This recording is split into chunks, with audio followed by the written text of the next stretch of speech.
Allô? Faut savoir, monsieur, qu'on s'est connus quand j'étais ministre de la Jeunesse, j'étais représentante des jeunes, et ça m'a pris beaucoup de temps pour la convaincre qu'elle est candidate. Isabelle et moi, on est venus à un moment donné un samedi, je pense, Oui, le 6 août. Le 6 2017. 2017, on a, je pense que Isabelle était aussi importante que moi pour te convaincre, hein? Oui. Content, tellement fier de mon beau. En fait, c'est une entreprise familiale. C'est mon père qui était le pionnier des planchers prévernés. Ça n'existait pas. Mon père était un ébéniste de métier, a toujours travaillé dans les armoires de cuisine, les ameublements de restaurants, déjà tout vernis, c'était un expert du vernissage et de la teinture, si on veut. Puis, à la demande de ma mère, à un moment donné, qui voulait avoir un plancher de bois franc, elle a demandé à mon père, tu fais des armoires déjà prévernies, pourquoi on n'est pas capable de faire la même chose avec le plancher? Dans le fond, c'est votre mère. Ma mère a eu l'idée. Ma mère a eu l'idée. Mon père, n'étant pas ingénieur, mais très ingénieux, les machines à ce moment-là, les équipements n'existaient pas, a conçu ses propres machines avec les machines shop de la place. Ça a donné naissance à un plancher préverni. Bon, y a-t-il des choses qu'on pourrait faire que vous en fassiez plus? Absolument. Oui? All right!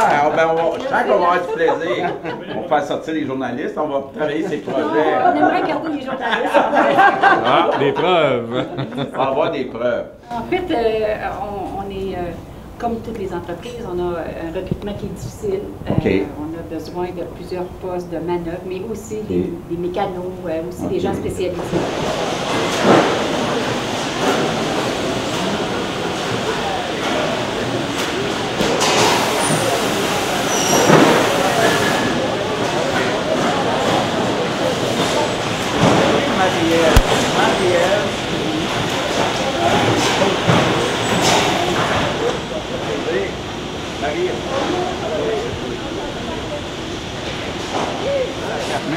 L'augmenter la productivité, donc les salaires. Il y a des retombées qui rentrent au ministère des Finances.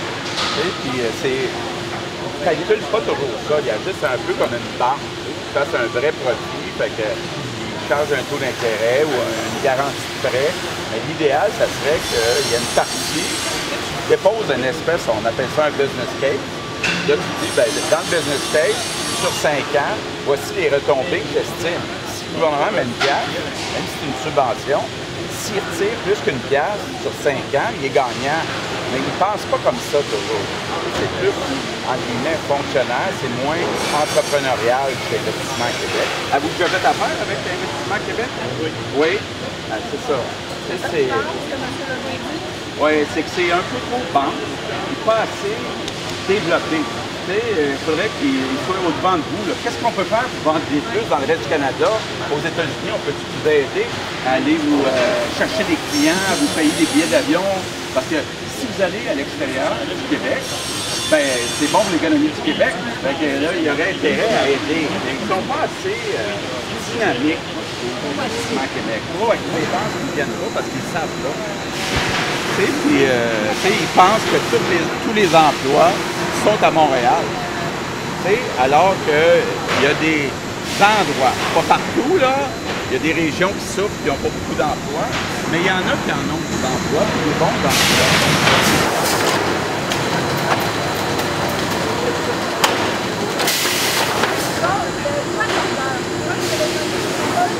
C'est mieux, ouais, c'est ça. Donc, le processus est de même. OK. Tu fais activer, Ça va.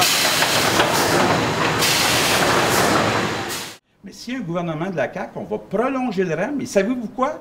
Il va y avoir une exigence de contenu local, donc ça va aider les gens de la Pocatière.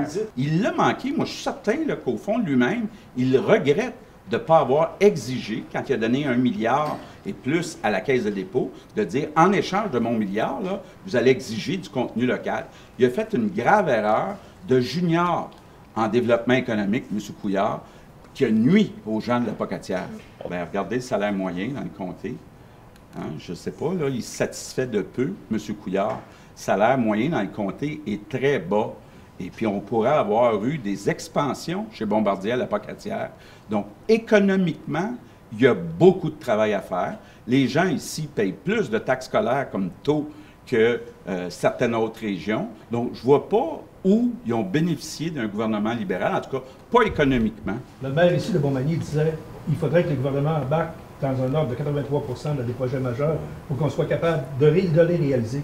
Parce qu'une qualité de vie, c'est ça qui va amener des travailleurs ici, c'est ça qui va amener des services. Il y a juste une façon de développer en région les sociétés, c'est d'attirer des emplois payants. Ici, on a une belle entreprise, Mercier, là, qui offre des salaires 18-20 de l'heure.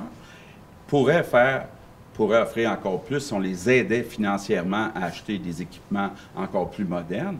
Mais on n'a pas juste des belles entreprises comme Mercier ici. Il en faut plus. Il faut plus d'emplois payants ici.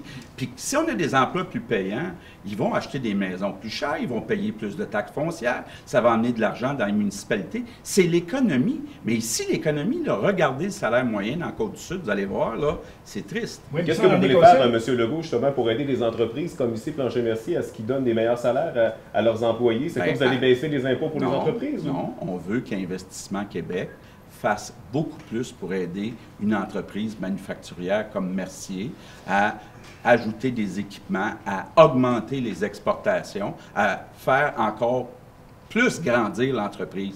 Un, dans le recrutement de l'immigration, il faut en envoyer plus en région.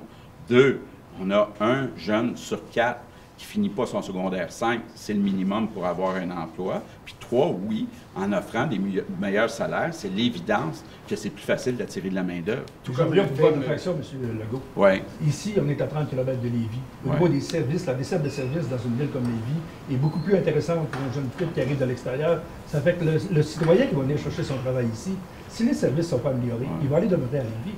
Je pose ma question, est-ce qu'un gouvernement de la CAQ serait prêt à investir dans l'ordre de 83 du soutien des municipalités dans des projets majeurs? Non, mais s'il y a des beaux projets par certaines municipalités, surtout des projets qui créent de la richesse, je suis intéressé. Mais ce qui a fait mal à des municipalités comme ici, c'est la réforme Barrette, où des postes ont été transférés à Lévis, où on a centralisé, où on a déplacé des gens pour aller vers les grands centres. Ça, c'était une erreur. Puis Philippe Couillard a regardé, a observé M. Barrette, puis il n'a rien empêché. On a la meilleure candidate, Marie-Ève Proulx, figure de proue, et elle s'en vient à Québec le 1er octobre, puis je suis venu souvent, je vais revenir souvent. Justement, est-ce que c'est pour vous un comté baromètre? C'est la deuxième fois que vous êtes en même temps que M. Couillard dans la Côte-du-Sud?